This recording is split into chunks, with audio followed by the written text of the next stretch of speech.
Listo, pues buenas noches a todos. Bienvenidos a esta primera sesión clínica que pues vamos a estar llevando en lo que dura el premio y después también se van a ir sumando algunas más reuniones para pues confirmar sus conocimientos, para que aprendan más y aprendamos juntos, ¿no? Esto es así.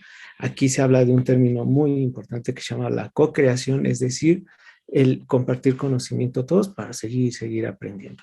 Entonces, bueno, para los que no me conocen, soy el doctor Uriel Barraza Muñoz, médico cirujano por parte de la Universidad Autónoma del Estado de Hidalgo. Tengo una maestría en salud pública internacional y epidemiología aplicada por Carisma University en Reino Unido.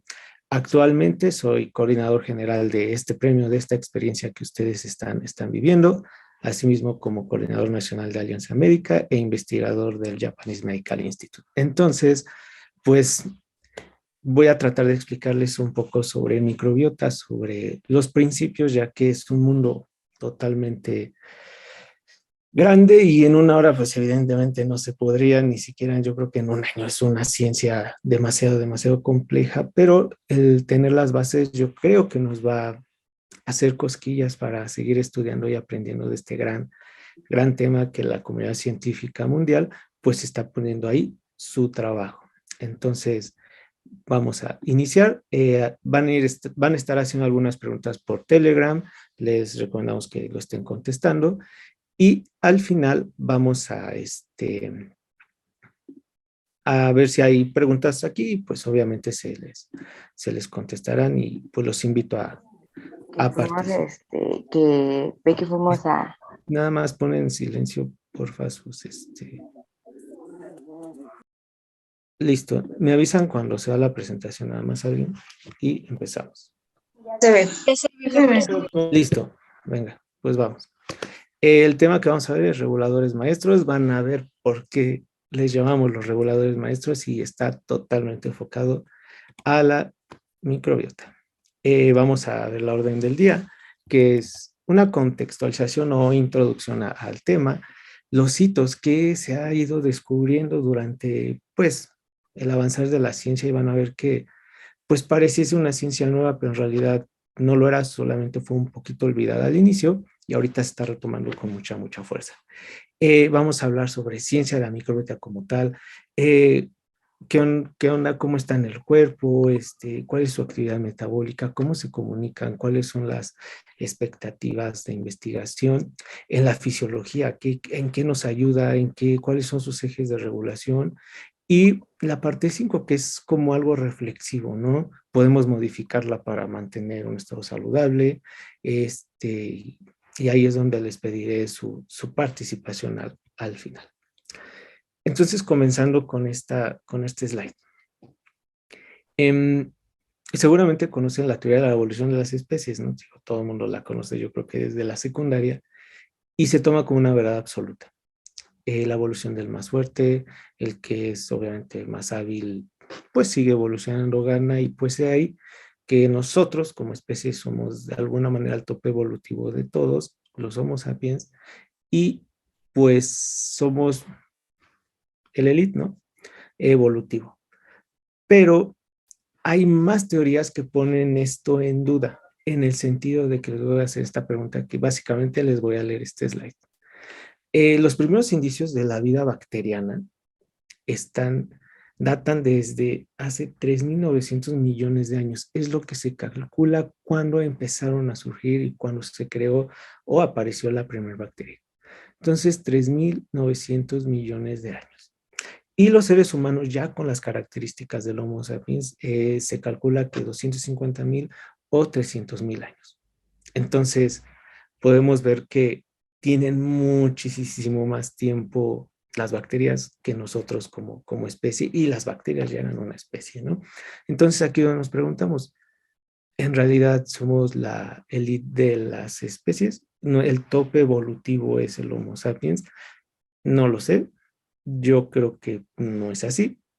Y hay una teoría bastante interesante que seguramente vieron que publicamos el sábado, el domingo en las redes sobre la teoría endosimbiótica, donde esta investigadora que se llama Lynn Margulis revolucionó la ciencia pues de la evolución, ni siquiera es de la microbiología, de la evolución completa, donde decía que no necesariamente era la evolución así, porque la teoría de la evolución de las especies pareciese que es al azar y que el azar nos ha llevado a ser quienes somos. Y entonces, pues a lo mejor ese azar nos pudo haber llevado a una catástrofe o a una autodestrucción o a no estar tan evolucionados como el que nos conviene pensar en una evolución inteligente, ¿no?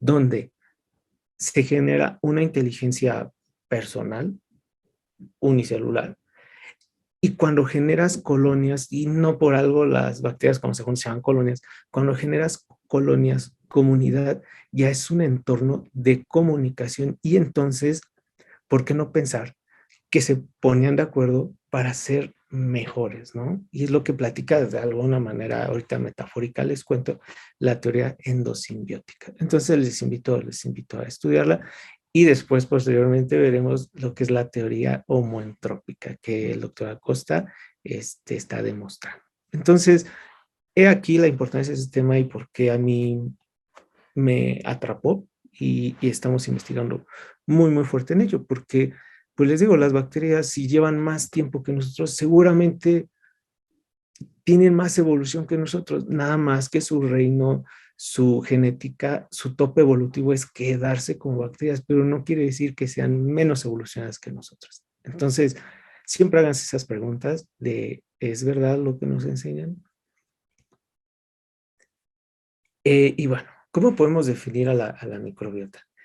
Es todo el conjunto de bacterias, de virus, de algunos parásitos que están en simbiosis y en homeostasis con el cuerpo humano en un estado saludable, porque esta microbiota se puede tornar potencialmente dañina bajo ciertos estímulos que ahorita, o factores de riesgo que ahorita vamos a repasarlos.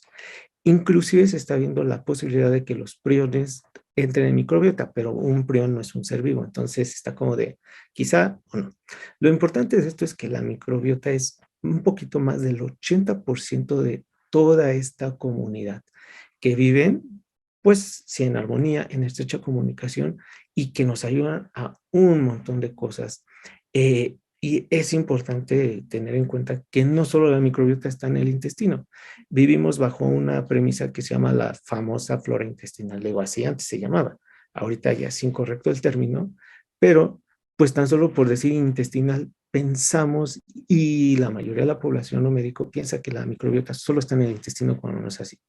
Está en absolutamente todas las partes del cuerpo, en la piel, en todos lados. ¿Por qué? Porque es una estrecha comunicación. Entonces, les digo, la definimos como la suma de todos estos microorganismos que están en simbiosis y en homeostasis y que mantienen la homeostasis en un estado saludable del paciente, de nosotros, ¿no? Como seres humanos. Vamos a hacer un viaje sobre Nature, Science, las revistas más importantes de ciencia del mundo. Y esto me lo encontré el año pasado, pero es una línea del tiempo sobre cómo se han marcado los hitos en la investigación de la microbiota humana. Entonces, está bastante, bastante interesante el verlo, el, este, el verlo, el conocerlo y el básicamente ir repasando junto a los científicos cómo se ha ido evolucionando esto. Me avisan que cuando se vea ahora esta pantalla de que es una página. Ya se ve. Listo. Pues como les decía en un inicio, pensamos que el estudio de la microbiota es bastante nuevo, quizá de este siglo o quizá del pasado, pero no es así. Los primeros estudios de microbiota se empezaron a documentar en la década de los 70s y 80s, pero de los años 1600. Entonces, imagínense, 500 años se lleva estudiando la microbiota cuando los investigadores empezaron a crear el microscopio y darse cuenta que existía vida unicelular y empezaron a documentar.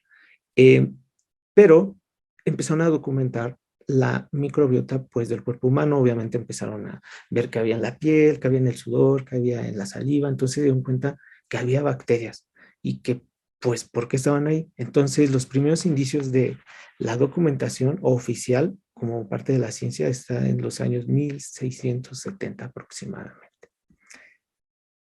Después, hubo un amplio gap de tiempo eh, hasta 1944, cuando descubrieron que no necesariamente las bacterias necesitaban oxígeno.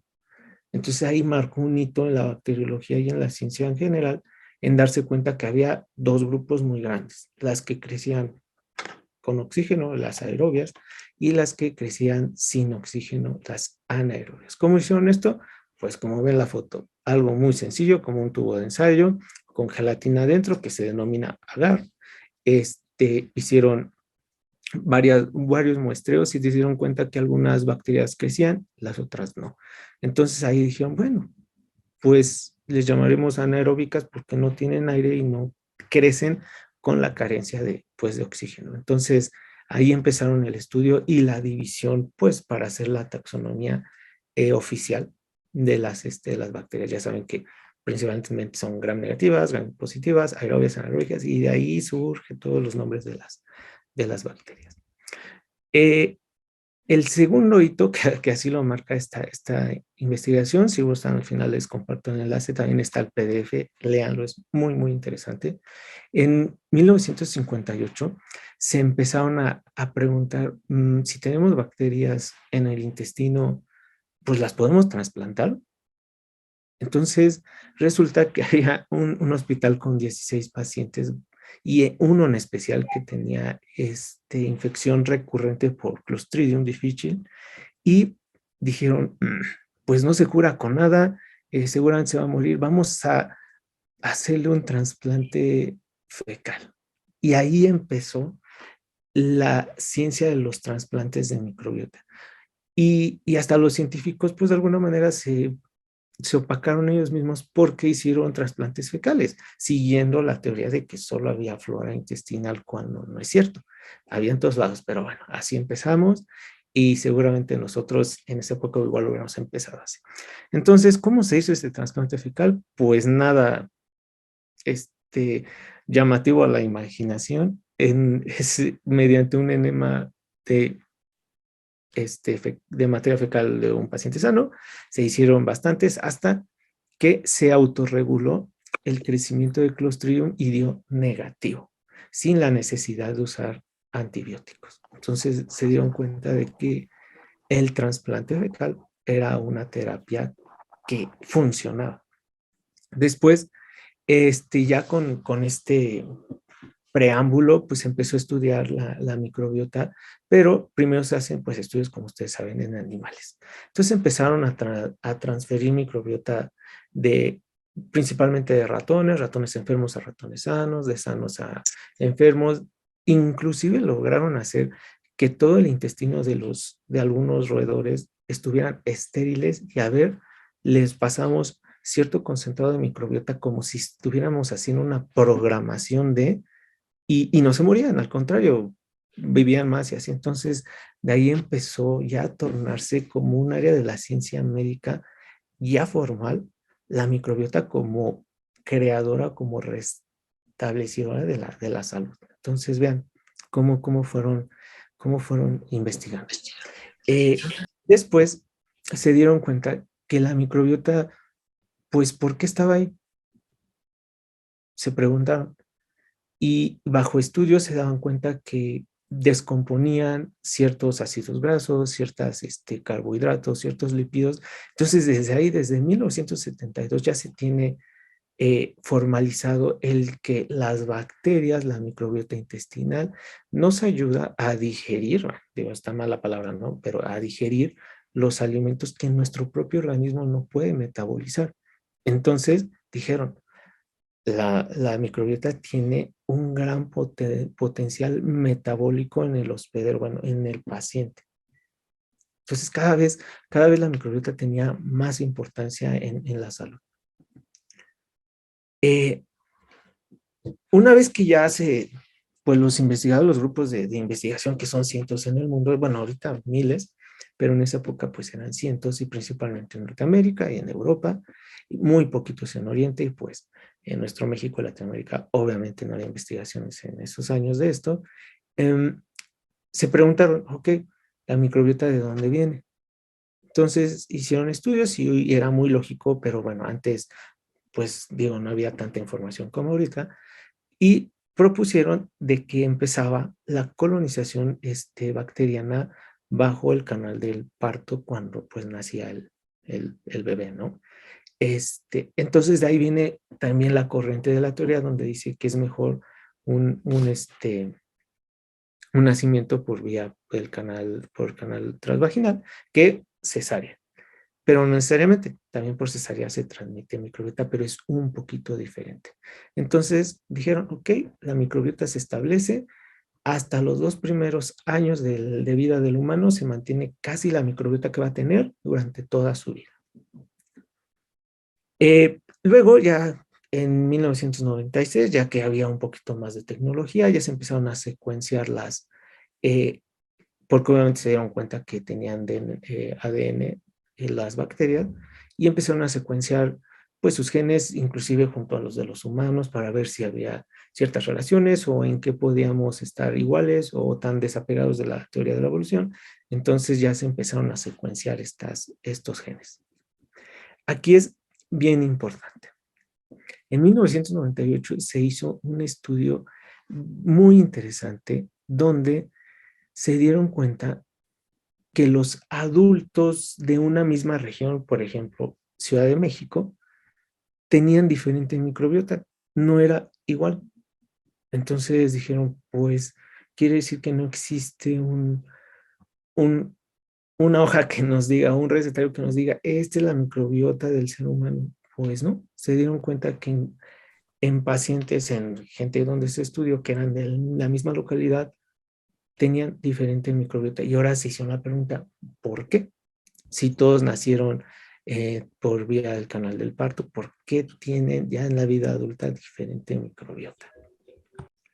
Entonces, ya se empezaron a hacer ya estudios más específicos sobre la funcionalidad de cada bacteria, esto es bien interesante, ya en el 2004 se vio que no solamente las bacterias podían metabolizar carbohidratos en el intestino, también tenían un potencial inmunitario que podía ser de memoria y podía ser innato, ¿no? Lo que se llama inmunidad primaria y secundaria, eh, y que autoaprendía la microbiota, generaba respuestas de comunicación con todas las barreras naturales del cuerpo humano, y cierta comunicación de por qué algunas bacterias crecen, algunas no, porque se autorregulan. Entonces se dieron cuenta que aparte del metabolismo tenían una función inmunológica. Investigando un poco más sobre el caso anterior que les decía por qué los adultos tenían diferente microbiota si vivían en el mismo lugar, inclusive en la misma familia, pues ahí se empezó y ya se vio, bueno, era una teoría y se comprobó que la importancia de cómo comíamos, cómo comes, tus hábitos alimenticios, te daba la microbiota que tú ibas a tener. Entonces, conforme tú alimentabas esa microbiota, ciertas comunidades bacterianas se desarrollaban y algunas desaparecían o algunas se autoinducían. Entonces aquí ya dijeron, ok, el ambiente genera que la microbiota cambie. Después, ya se empezaron a hacer ya oficialmente los trasplantes de microbiota y empezaron a ver cómo cómo cuando tú trasplantas microbiota cambian fenotipos y genotipos de el hospedero. Entonces es ahí que por eso a esta ponencia le pusimos pues reguladores maestros, ¿no? Porque al final de cuentas está la teoría bastante grande de que la microbiota es en realidad quien hace la expresión genética, quien genera el primer enlace de expresión genética. Ahorita en un slide les voy a explicar cómo se hace a grandes rasgos, ¿no? En el 2006 ya hubo grupos bastante pues formales donde ya se pusieron a estudiar el papel de la microbiota, pero en el metabolismo humano.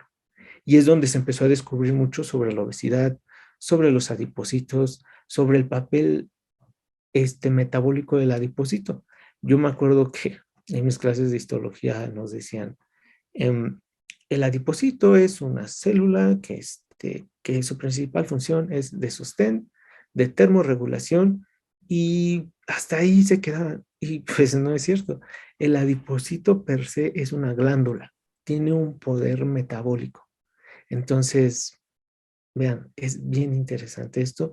Y la microbiota actúa directamente en ese enlace del metabolismo a nivel adipocítico, y no sé si ustedes sabían, los adipocitos se pueden programar y reprogramar. Es decir, un adipocito puede expresar su fenotipo inflamatorio y ahí ya valió, porque nos da un estado proinflamatorio sistémico y nos desencadena obesidad, y en ciertos órganos enfermedades propiamente del órgano tipo diabetes mellitus tipo 2, hígado graso.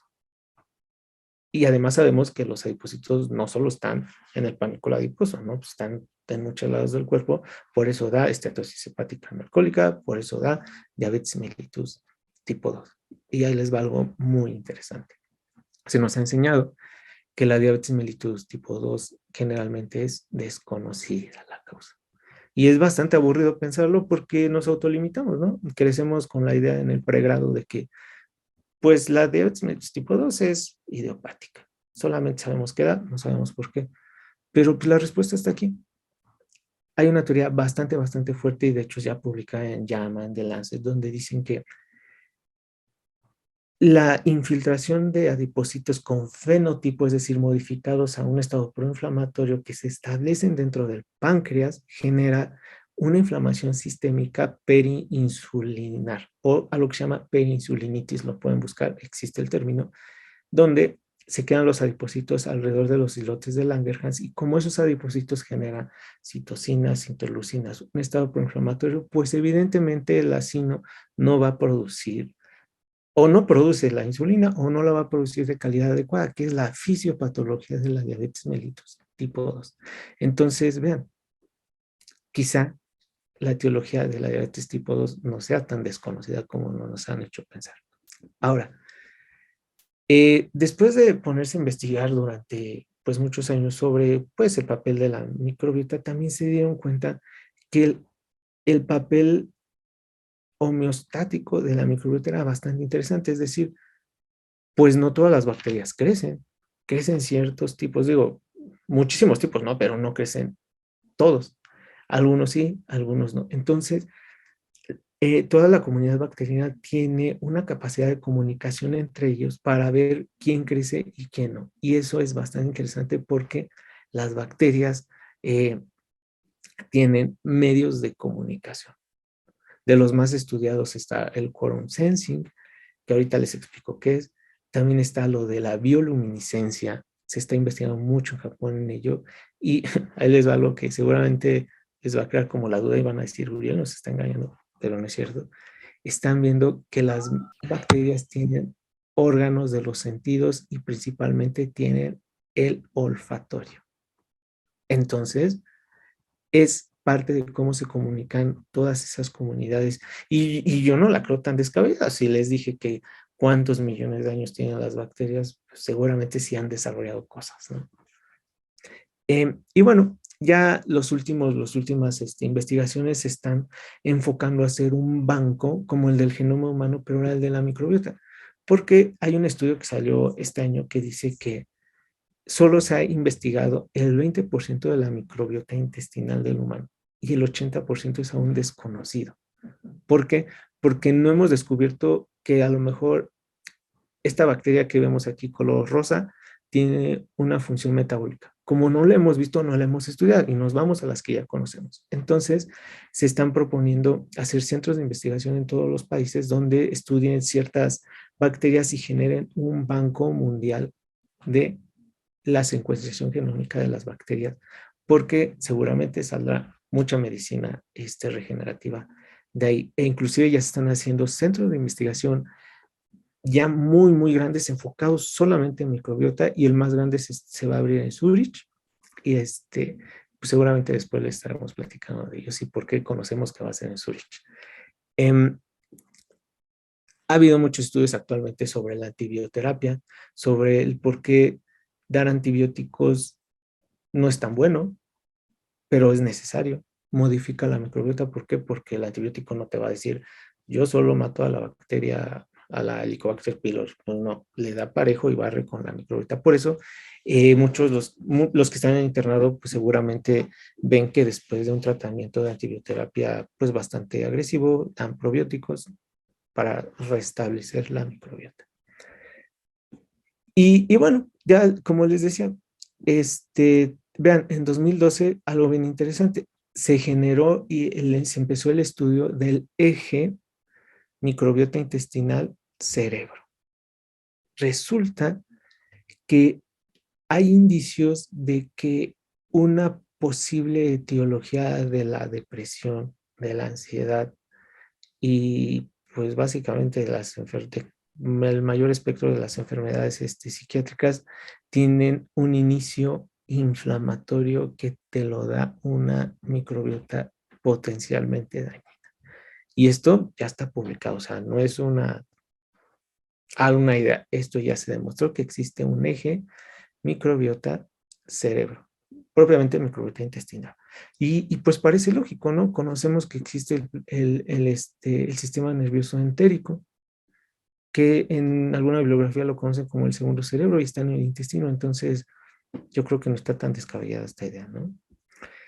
Entonces, pues esto es lo que les decía, ya se está haciendo el Banco Mundial del Microbioma para empezarlo a estudiar ya en conjunto y pues bueno, ahora lo de los trasplantes, los probióticos, prebióticos, que vamos a platicar de ellos un poquito más adelante. Ahora regresamos a la presentación, vamos en el segundo slide.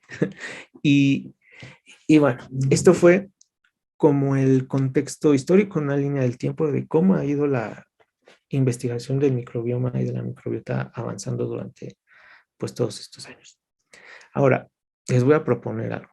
Vamos a cambiar un paradigma y a partir de hoy, los 82 que estamos en esta sesión, nos vamos a ir con una mentalidad diferente. Les voy a exponer el caso. Cuando todos llevamos microbiología, digo, yo creo que la mayoría llevamos, los que van empezando la carrera, pues seguramente en un año la llevan. Pero todos los libros de microbiología hablan de enfermedades. Y eso en el subconsciente y en la programación, pues, del conocimiento cerebral, nos hace pensar en que las bacterias todas son malas, porque hasta en la carrera nos enseñan eso. Todos los libros de microbiota, perdón, de microbiología, de bacteriología, hablan de enfermedades causadas por bacterias. Y no necesariamente es así.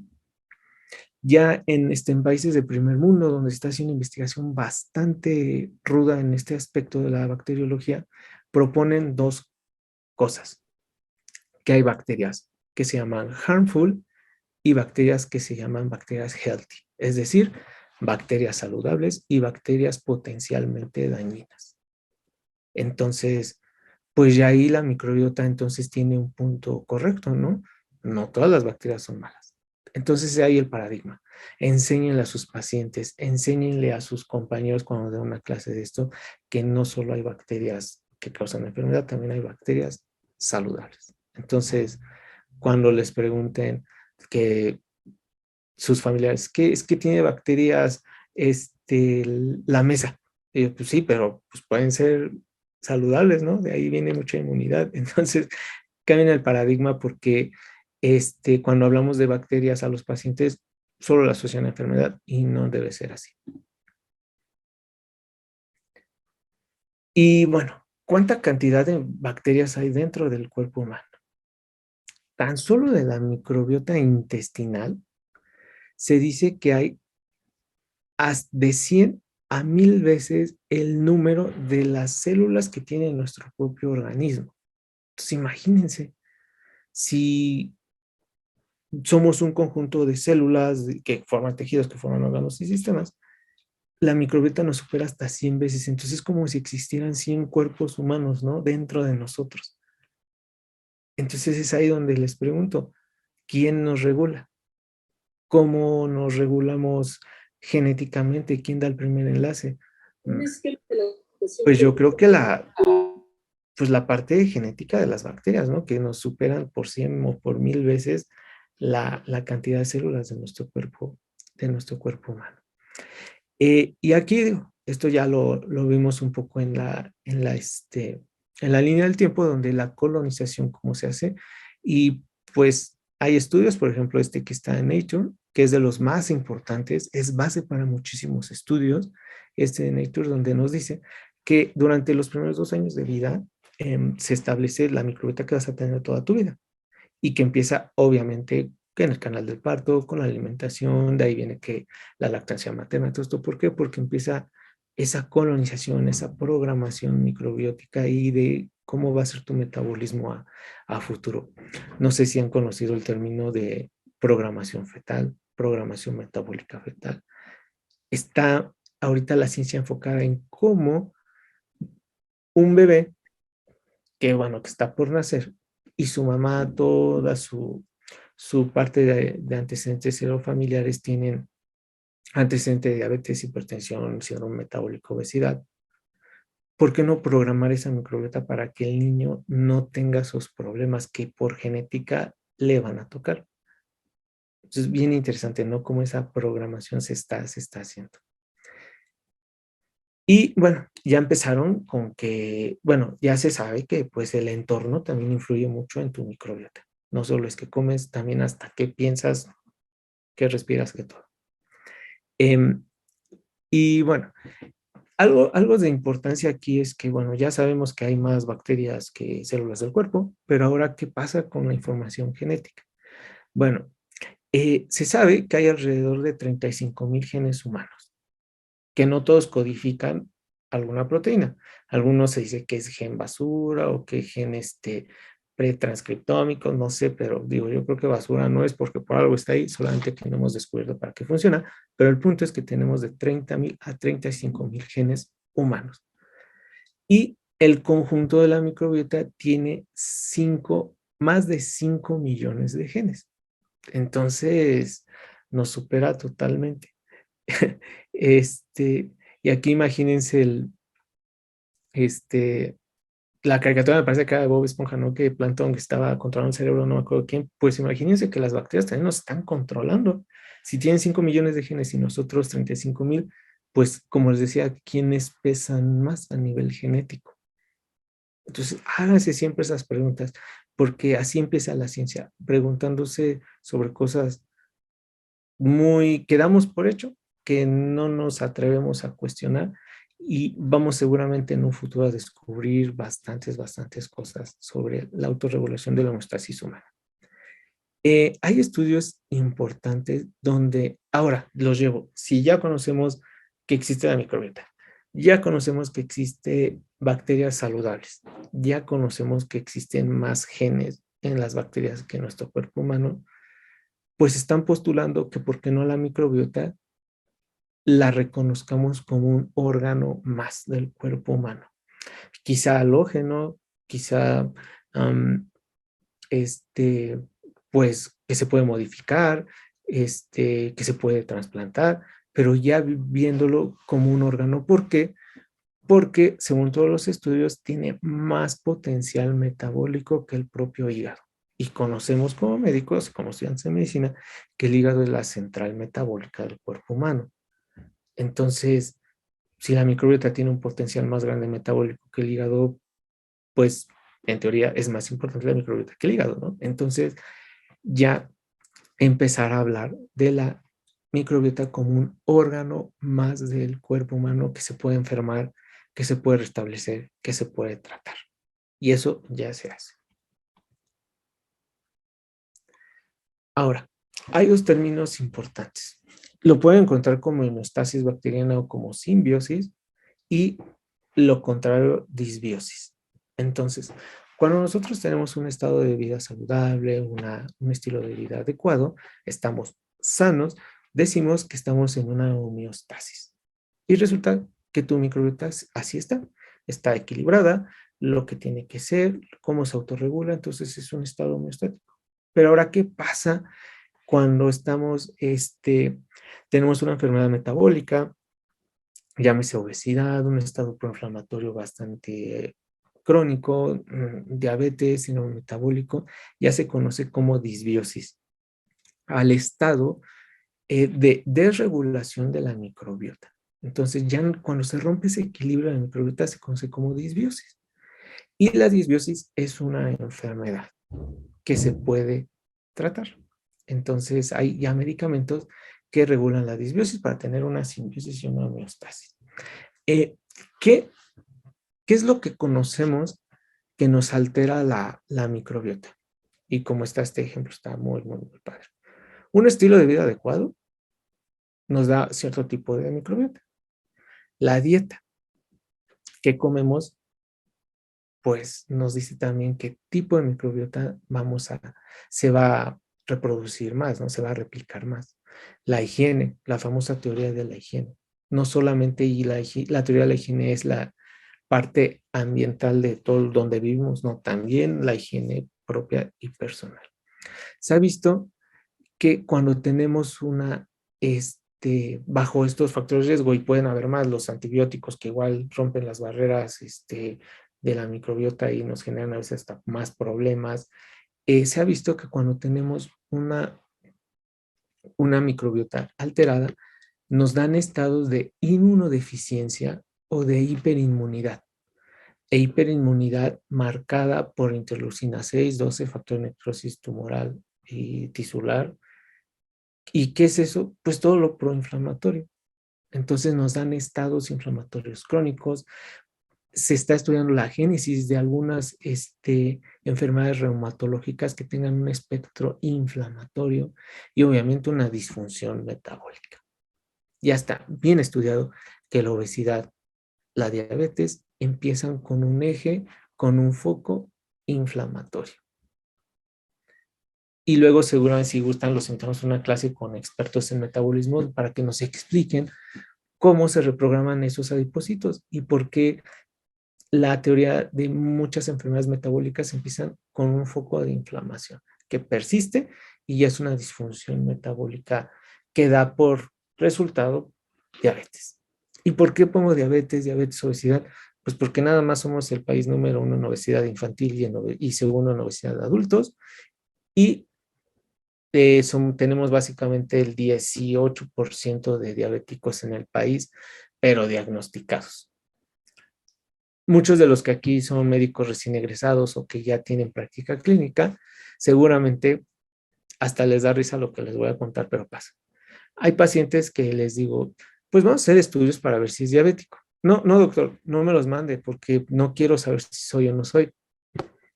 Entonces, eso es bien extraño, ¿no? O sea, las personas prefieren no saber que tienen diabetes aunque la tengan. Entonces, el Instituto Nacional de Salud Pública el año pasado dijo, es un 50-50. Hay 18% de diabéticos, pero seguramente hay otro 18% que no está diagnosticado, lo que nos da 36% pegándole al 40% de la población mexicana con diabetes. Y es un número bastante grande, ya que somos de los países pues bien poblados, ¿no? No sé cuántos somos, 120, 130 millones de mexicanos.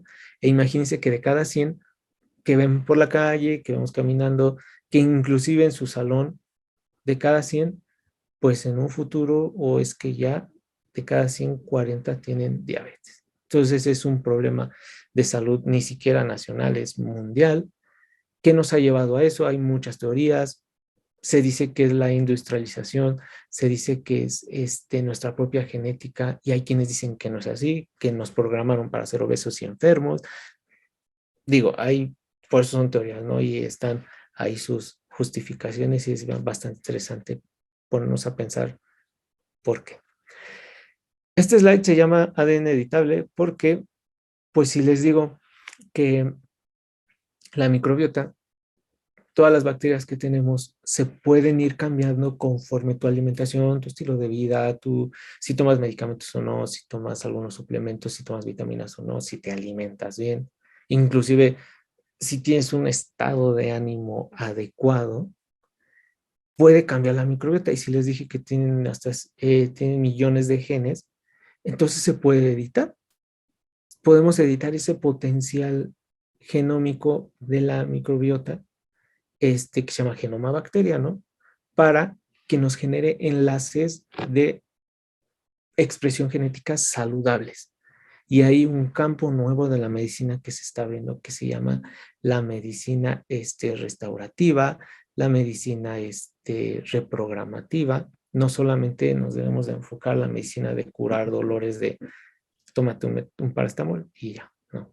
Vamos a la regeneración, la medicina regenerativa. Y bajo este enlace se puede hacer. ¿Por qué? Porque ya conocemos que el cuerpo humano tiene 3 genomas, que es el genoma bacteriano, algo que no hemos tocado, que es el genoma mitocondrial, el ADN mitocondrial, y el ADN nuclear. Entonces resulta que en la mayoría de procesos metabólicos de funciones pues primordiales para la vida, la microbiota lanza el enlace intracelular mediante metabolitos, mediante proteínas que ingresan a la célula y llegan directamente a la mitocondria. Y la mitocondria expresa genes que mandan señales ya a nivel internuclear y aquí ahora sí se genera y se expresan genes. Seguramente han escuchado, es que todos tenemos el gen del cáncer, el gen de la obesidad, pero pues en muchos se encuentra apagado o prendido.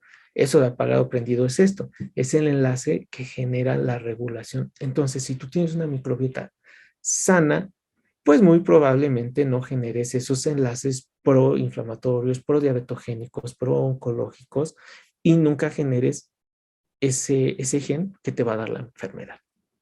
Entonces, vean, ya se demostró que el enlace de expresión genética inicia el primer enlace, microbiota mitocondria, y el segundo mitocondria núcleo. Entonces, vean, si existe esa medicina regenerativa, esa medicina avanzada, podemos nosotros actuar desde aquí para reprogramar metabólicamente a nuestros pacientes, a nuestros niños que no crezcan con la obesidad y puede estar aquí un gran descubrimiento en la ciencia médica en cuanto a la prevención de enfermedades.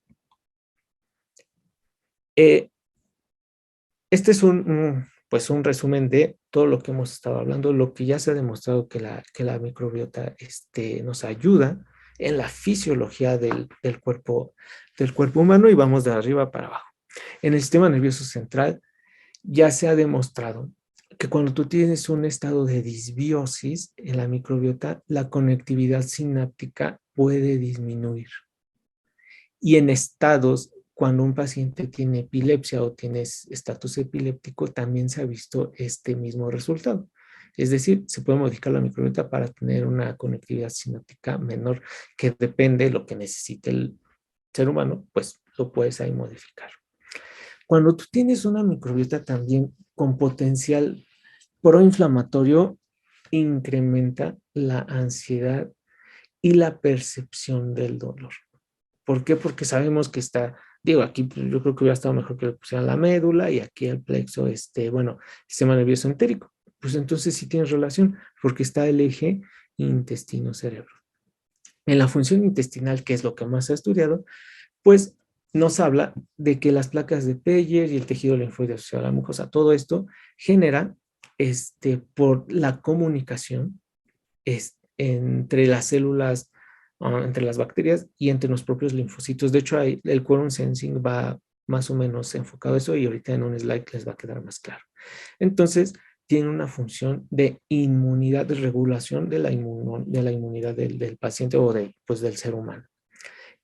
También la permeabilidad. ¿Qué quiere decir con esto? Hay una enfermedad que en México, no sé por qué no se estudia, pero en Estados Unidos sí, y si alguien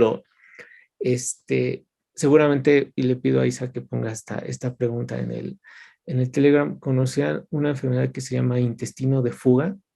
Yo no, sinceramente la conocí este año, durante toda la carrera, yo no la estudié, y en inglés se llama leaky gut, donde se estudia la barrera, pues si nos recordamos las clases de histología, digo, a ver si nos acordamos, que está mucosa, submucosa, muscular y serosa, ¿no? Y en la mucosa está todas las células que del epitelio del recubrimiento intestinal, que sabemos que están las células de Panel, los enterocitos, las absortivas, las células M.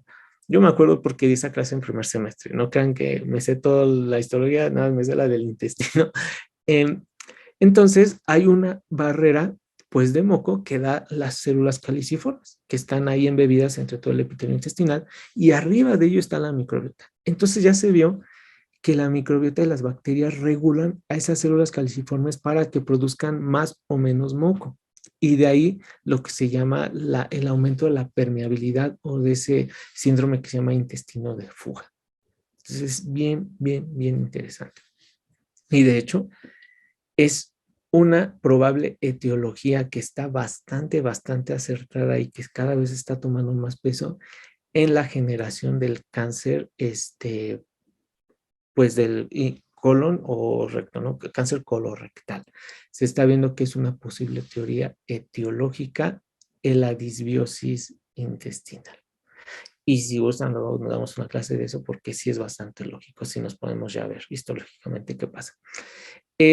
La homeostasis del hueso, el hueso no solamente sirve pues para crear, digo, para las cuestiones motoras, para que nos dé estructura, no solamente para la producción de células sanguíneas, también tiene un potencial regulatorio metabólico. Y, y si han escuchado, si han leído sobre el papel, sobre las nuevas investigaciones en cuanto a la obesidad, se dice que el hueso también interviene en estados de proobesidad. Entonces es bien interesante ver todo esto. También en el metabolismo, digo, esto ya está por demás decírselo porque creo que toda la clase he dicho obesidad, estado proinflamatorio, pero bueno. El gasto de energía depende mucho de tu microbiota como estés. Si estás saludable, gastas energía, pierdes peso. Y si tienes una microbiota potencialmente dañina o harmful, al contrario, retienes más energía, tienes ahora obesidad, tienes ahora diabetes y hígado graso. Incrementa la adiposidad. Entonces vean cómo si está realmente todo conectado. Ahora ya casi para ir terminando la sesión, vamos a hablar levemente de esto para que vean que la utilidad de saber que está la microbiota y cómo interactuar con ella, ¿no? Vamos a hablar un poquito del quorum sensing y del trasplante de microbiota. ¿Qué es el quorum sensing? Bueno, es una de las maneras en que se comunican toda esta comunidad de bacterias. Porque pues sería ilógico ver si son organismos vivos, si se han evolucionado un montón en tantos millones de años, pues que estén ahí sin hacer amigos, ¿no? Sin comunicarse.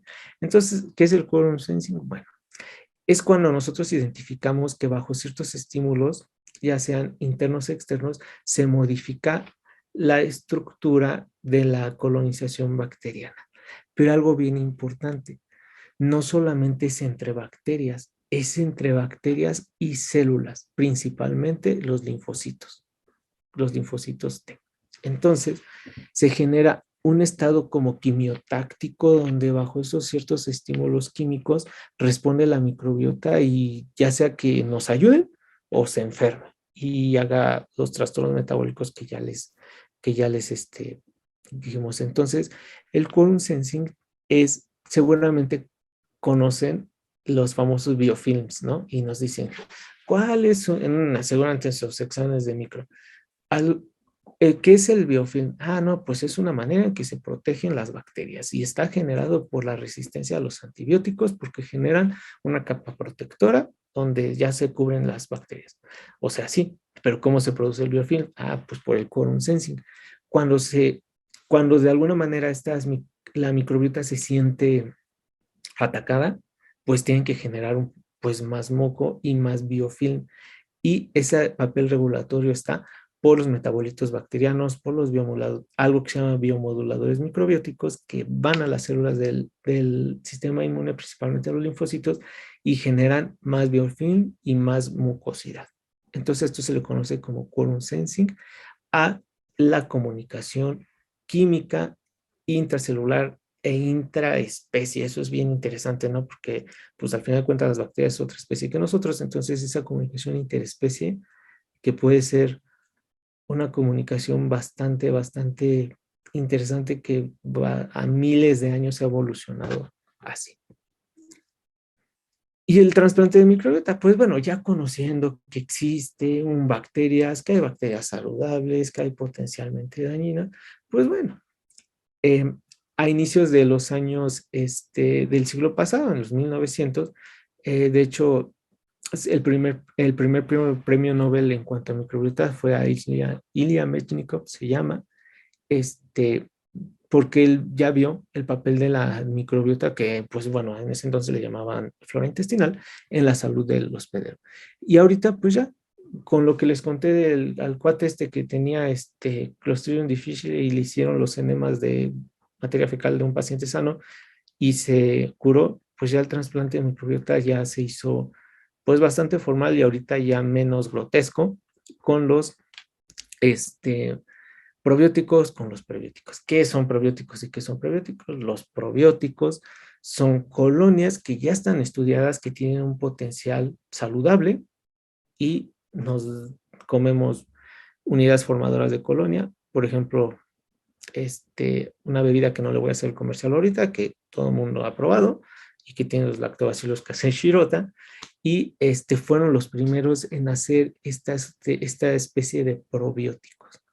Pero no es tan fácil, porque pues imagínense, si en nuestro estómago tenemos los ácidos gástricos, pues debemos de estudiar bien las bacterias que aguanten ese ácido, si no se mueren y pues de nada sirven tus probióticos.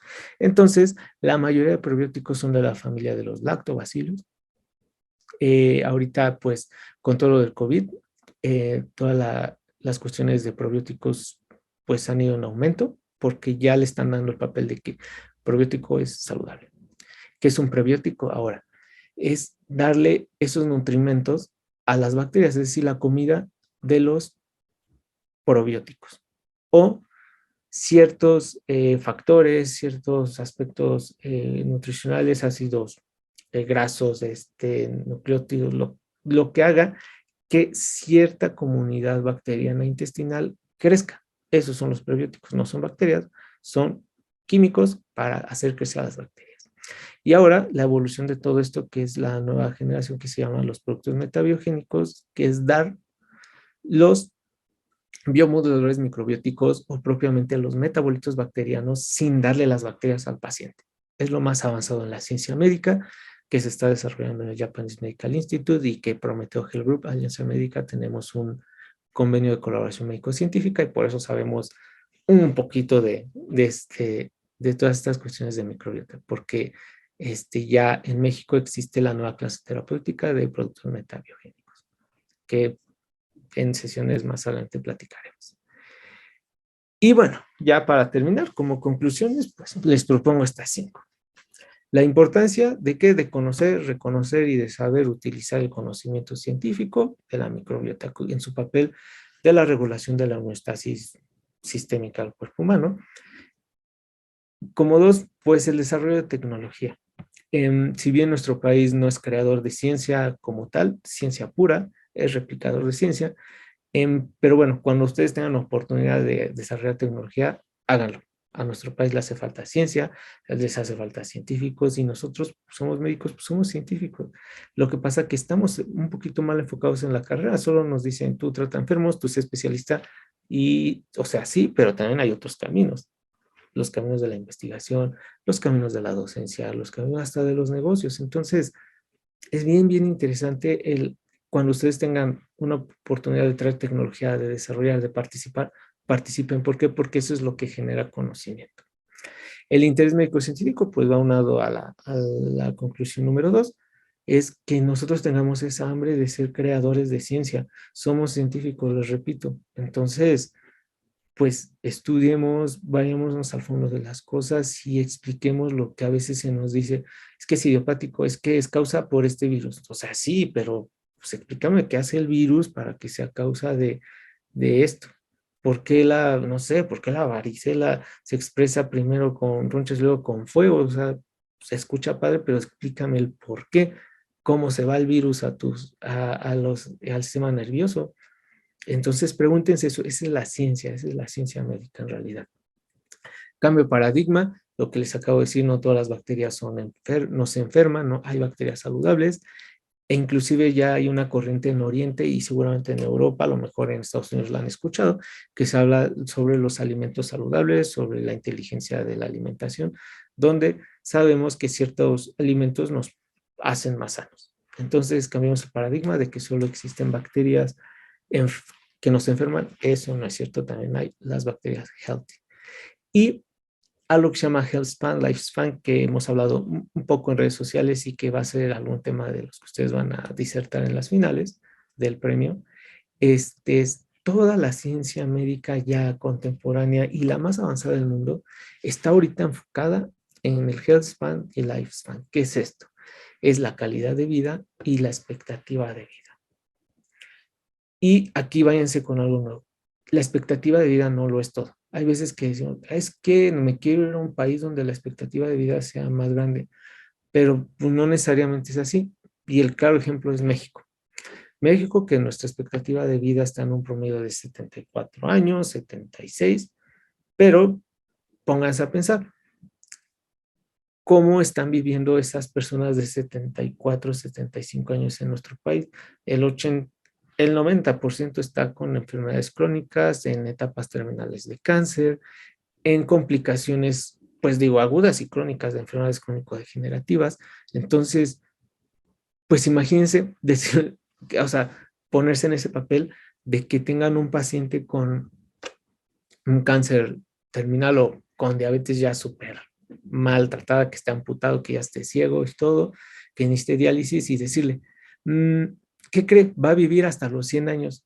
Entonces va a vivir 20 años enfermo, 20 años sufriendo. Entonces el vivir más años no es lo importante, sino la calidad de esos años que vive. Entonces, estos términos ya son muy nuevos. Health span, que es vivir sanamente, es la calidad de vida, y el lifespan, la expectativa de vida, porque ahora se tiene que fusionar. Debemos de vivir más, pero sanos.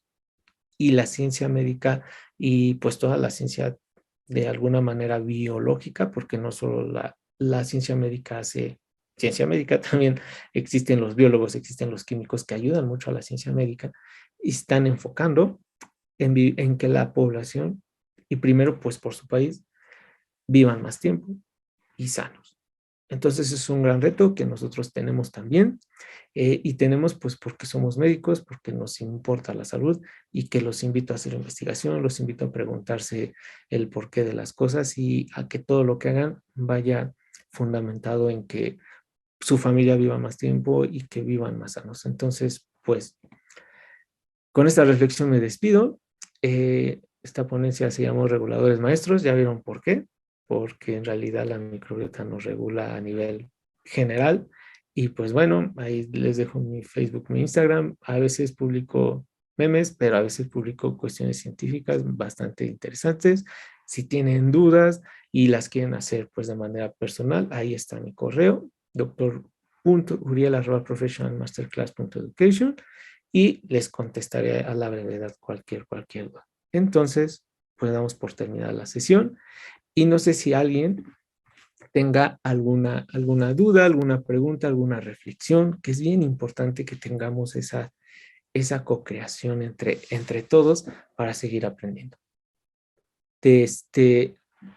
Conocemos y sabemos que hay alumnos de primer semestre y hay quienes ya están en el servicio social o inclusive con su cédula en trámite, pero esto de tema es como una ciencia nueva para todos. Entonces, pues me gustaría, no sé si han puesto algo en el chat, si están las coordinadoras leyendo, tomando notas, si hay preguntas me las pueden decir y se las contesto. Hola, estamos esperando si alguno de los chicos se encuentran con alguna duda, lo pueden comentar en el chat, por supuesto. Hasta ahora todos han mandado mensajes de buenas noches y espero que estén atentos al grupo de Telegram, donde estamos haciendo varias encuestas que pueden responder para ver cómo van en cuanto a la presentación que dio el doctor Uriel. Gracias, Liz. Liz es coordinadora nacional de Alianza América, lleva 5 años apoyando en todas las actividades, fue participante del primer premio, como lo fui yo, entonces, pues bueno, gracias Liz por andar por aquí, está también Isabel, que es coordinadora del premio, y Marifer, que también anda por aquí. Ah, hay una mano arriba de Alexis, te escucho, amigo. Hola, buenas noches. ¿Sí me escucho bien? Sí, Ah, bueno. Pues era más bien un comentario, no una duda. ok. Sí, me quería enfocar muchísimo en esta parte de la microbiota, que muchas veces, inclusive cuando entré a la carrera, pues a mí me decías bacterias y yo decía, pues algo que me va a hacer daño, o sea, es algo patológico. Pero no, soy estudiante de séptimo semestre y a lo largo de todos estos semestres me he dado cuenta que la microbiota, pues lejos de ser algo patógeno, o bueno, la microbiota que tenemos dentro, lejos de ser un patógeno o algo dañino para nosotros, es algo muy, muy importante porque tiene desde cuestiones inmunológicas hasta factores de la coagulación, que sabemos que de ahí viene la vitamina K, que para bueno, para cuestiones de coagulación, e inclusive en cuestiones inmunológicas, esta tolerancia inmunológica que tenemos contra estas bacterias. Entonces, de acuerdo a todo esto que he estudiado y parte de la ponencia que estuve escuchando, pues creo que es un mundo todavía en el que hace falta muchísimo explorar, ya que, bueno, si se oye mucho ruido, perdón, voy caminando en la calle, en el que pues creo que hay muchísimas cosas prometedoras y justo como lo comentaste, creo que es más que ellos nos modelen a nosotros a ellos, porque si perdemos la microbiota, es más perjudicial para nosotros. O sea, el reponer esa microbiota, e inclusive cuando llegué a estudiar de este trasplante de microbiota, que es básicamente pues, materia fecal, pues se me sonaba algo como, pues algo descabellado, pero pues no, o sea, tiene un sustento de que esa microbiota pues es algo de nosotros y no podríamos existir ahorita de no ser por esta microbiota. Nada más era ese mi comentario. No, hombre, pues ya sacaste 10 en el examen. Pues es que sí, el ver que la microbiota, se los propongo desde ahorita, ya véanlo como un órgano más de nuestro cuerpo que necesitamos alimentar, que necesitamos tener en estado saludable, es ahí, es ahí. Y quizá me atrevo a decir que es la respuesta a a todo lo patológico. Ahí está, en que tengamos una microbiota saludable, que tengamos un estado saludable. Entonces, pues bueno, a ver, voy leyendo. Gracias por la aportación que suma mucho, amigo. A ver, voy a ver los otros comentarios. Eh, Terapia con productos metabiogénicos, ¿qué metabolitos incluyen? Ok, muy pronto les hablaremos sobre esta ciencia que estamos desarrollando de la mano con Japón. México es pionero y estamos generando bastante conocimiento en esto y pues nada más te puedo adelantar que los productos metabiogénicos tienen las mejores bacterias que tienen su potencial saludable del mundo y que no las tiene ningún otro producto del mundo. Entonces, tenemos para que te dé ahí ruido y muy pronto hablaremos de ello. Este, dice Uriel, mi tocayo Uriel Noriega, si solo se estudia el 20% de la microbiota intestinal, ajá, sí, no sabemos qué hay en el 80%, pero justamente hay un estudio que es bastante de números, digo, un poquito aturdidor en cuanto a números y epidemia y estadística, pero habla de eso, de que solo el 20% se ha estudiado la microbiota y están proponiendo que se junten todos los grupos de investigación del mundo en cuanto a microbiota y estudien cierta parte del microbioma del humano para generar el banco del microbioma.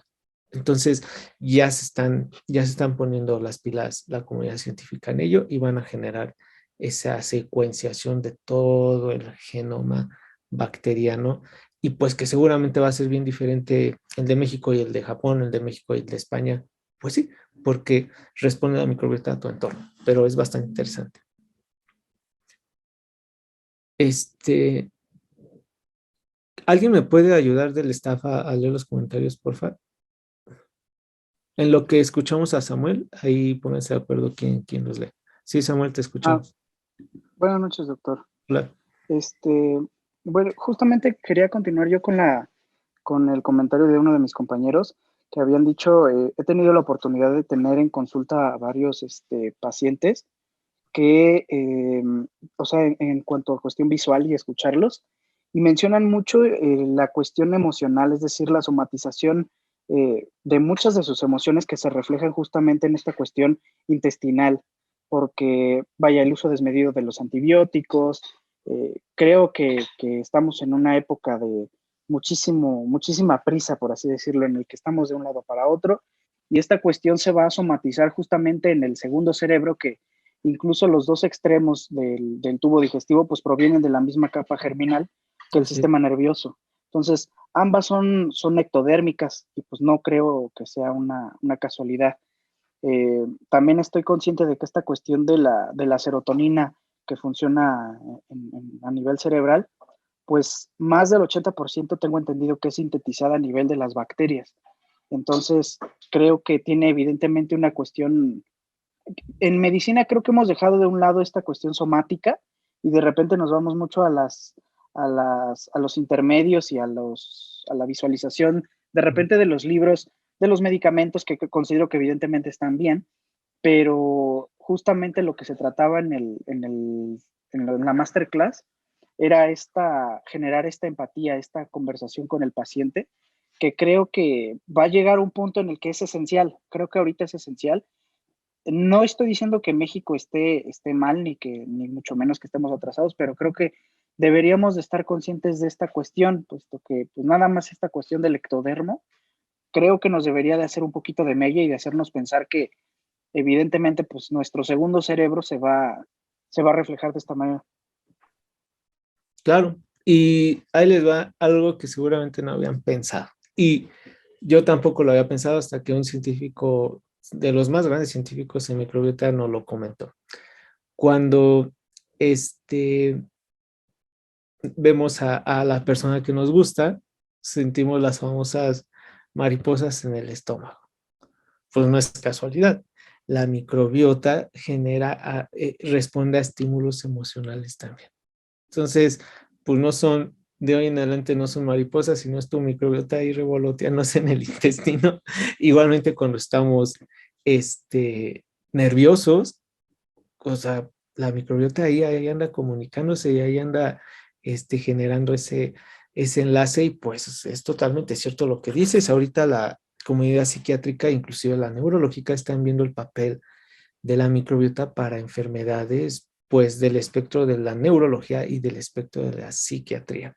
Y ahí te va un dato importante que justamente, digo, ya que preguntaste sobre ansiedad y esas cuestiones, hay un estudio bien interesante que si quieren luego lo vemos aquí en una charla, donde se está estudiando las causas de la ansiedad y la depresión y se descubrió que el primer episodio depresivo en promedio de todas las personas del mundo y principalmente en Estados Unidos es a los 12 años. Y que si nosotros no tenemos una cierta terapia cognitivo-conductual a los 12 años, esos pacientes van a tener ansiedad y depresión de adultos, pero lo están asociando a la alimentación. ¿Por qué? Porque cuando somos adolescentes, seguramente es cuando más comemos hamburguesas, cuando más comemos grasa y ahí la microbiota potencialmente dañina que puede generar ese enlace de un espectro de una enfermedad mental. Entonces, vean, todo está conectado. Encuentren siempre esa relación de lo que comemos, de lo que pensamos, de lo que somos, porque todos conocemos que somos un espectro bio, psico, social y espiritual, pero debemos de estar conscientes de eso, en tratar a tu paciente como ese espectro bio, psicosocial y espiritual y saber que tiene esos puntos que debes de tratar tú como paciente. Entonces, justamente la serie introductoria de Fundamentos Teórico-Prácticos que ustedes están llevando la primera etapa tiene esa misión en que seamos conscientes de lo que a veces decimos, de que, ok, somos un espectro biosocial y espiritual, pero pues, sigo tratando al paciente mal, sigo tratando al paciente como un paciente más, como un número, no, es un ser. Es un encuentro de, háganle cuenta, dos historias, dos películas que justo en este encuentro histórico están ahí. Entonces hagan que valga la pena, generen esa experiencia, generen esa empatía que a veces los pacientes solo necesitan eso. El saber que alguien los apoya, el saber que su médico está preocupado.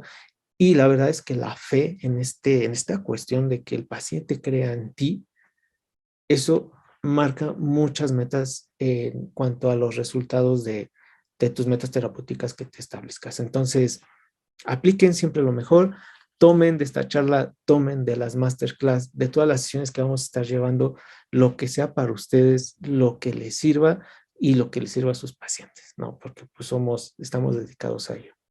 Te escucho, Xochitl. Sí, doctor, pues muchas gracias por la ponencia. Es la primera vez que escucho a un médico en el hablar con esta parte transversal y he leído un poco sobre los metabolitos secundarios bueno, de los alimentos, de las plantas y cómo influyen en la microbiota. Y bueno, algo que mencionaba usted que es como nuestro segundo cerebro, se da por esas interacciones pues químicas, ¿no? Y ahorita lo que mencionaba con el proceso hormonal en la adolescencia, porque resulta que, bueno, los alimentos que estamos consumiendo, pues va a haber una interacción de elementos básicos y que estos a su vez pues a nivel de metabolitos esenciales y no esenciales, es como se da este intercambio catiónico, por así decirlo, en el que pues cada alimento va a generar esa reacción. Entonces, pues sí es muy importante, pues, bueno, más que la alimentación es tener un plan integral, ¿no?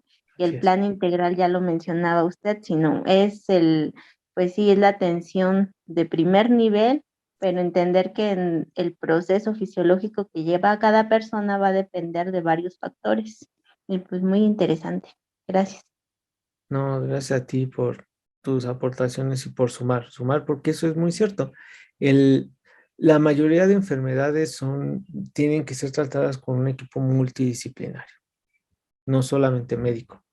Existe nutrición, existe psicología, existe fisioterapeuta, existen incluso hasta el trabajo social. Todos debemos de conjuntar un equipo para tener mejores resultados. Se ha demostrado de que el tratamiento de la obesidad no solamente es del médico, es un equipo multidisciplinario para generar los resultados adecuados. Entonces, pues bueno, no sé si hay más preguntas en el chat o si alguien quiera sumar algo. No sé si ya pasaron el formulario para la generación de sus constancias. Y bueno, Reyes Velázquez Ángel menciona, ¿en un futuro el tema de la microbiota puede llegar a contribuir al desarrollo de enfermedades psiquiátricas? sí, justamente es lo que estábamos hablando. Ya se está estudiando ese papel proinflamatorio, porque no nada más, algo que tiene la microbiota y que también es importante que lo sepan, es que no genera solamente cambios locales, también genera cambios multisistémicos y globales en toda la economía o en todo el cuerpo humano. Entonces, si nosotros tenemos estados proinflamatorios sistémicos, pues no nada más le pega al hígado, no nada más le pega al páncreas, claro que le pega al cerebro. Entonces, no hemos estudiado mucho ese potencial proinflamatorio secundario a un espectro metabólico en el cerebro que puede generar patología. Entonces, vean, qué bueno que se pregunten eso para que ustedes sean los futuros investigadores y ya veré sus superponencias en un futuro. Vean, como si hay esas preguntas, solo hay que ponerse a leer, a leer, a leer. ¿Alguien más? Uriel Noriega Carvajal, realmente la metabiogénica está revolucionando la ciencia médica. Fue una masterclass realmente excelente. Gracias, doctor Barraza. Igual Gracias. tiene la mano levantada. No sé si le quieres dar la palabra. Ah, ok, pues sí. Listo. Bueno, antes de tomar la palabra, les agradezco y agradezco a quienes van a ver esta grabación. Para la constancia de los que no la están ahorita en vivo, les vamos a mandar también el formulario, solicítenlo al correo, a las redes sociales. Y pues bueno, aquí me despido para los que están viendo la grabación.